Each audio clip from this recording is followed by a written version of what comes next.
નમસ્કાર, સ્વાગત છે આપણું આરબી ન્યૂઝના કાર્યક્રમ કવિતાના સફરનામામાં. હું અશ્વિન રાઠોડ સ્વયંભૂ. આજની મારી રચના ડિસેમ્બર મહિના ઉપર છે, જેનું શીર્ષક છે ડિસેમ્બરનો ઠાઠ, જે આપની સમક્ષ રજૂ કરું છું.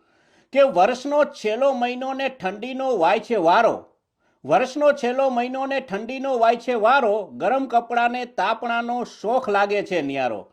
કે ગરમ કપડાને તાપણાનો શોખ લાગે છે ન્યારો. ધુમ્મસની ચાદર ઓઢીને સવાર પડે છે વહેલી, જાણે કુદરતે આખી દુનિયા બરફમાં છે મઢેલી. કે જાણે કુદરતે આખી દુનિયા બરફમાં છે મઢેલી. ફરવા નીકળ્યા સૌ યાત્રી છોડીને દુનિયાદારી. કે ફરવા નીકળ્યા સૌ યાત્રી છોડીને દુનિયાદારી, ક્યાંક બરફના પહાડો તો ક્યાંક દરિયાદારી. ક્યાંક બરફના પહાડો તો ક્યાંક દરિયાદારી.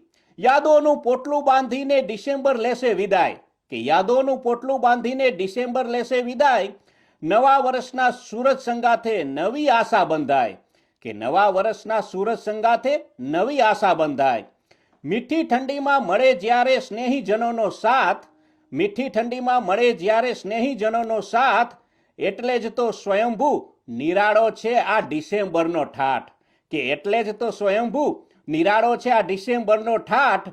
વર્ષનો છેલ્લો મહિનો ને ઠંડીનો વાય છે વારો, ગરમ કપડાને તાપણાનો શોખ લાગે છે ન્યારો. નમસ્કાર, અસ્તુ.